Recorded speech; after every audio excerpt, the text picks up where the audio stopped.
Assalomu alaykum hammaga. Men Koreyada bugun bitta chiroyli holat, shu Koreyani bir madaniyatini bir ko'rsatmoqchiman. Mana mashinalar ketyapti, orqamda ham mashina kelyapti mana. Kelyapti. Patpanlikni yopib kelyapti, lekin hech bironta mashina marga tutib signal cholmaydi-da.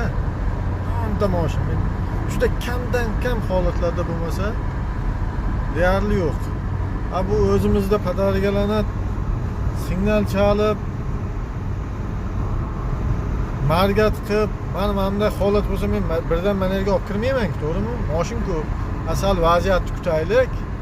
Qayerga buncha shoshyapmiz? Hammamizda boradigan joyimiz bitta. Oilalar, shoshmaylik. Sal bir-birimizni hurmat qilib yuraveraylik. Sog'lik, salomatlik hammaga. Charchamaymiz.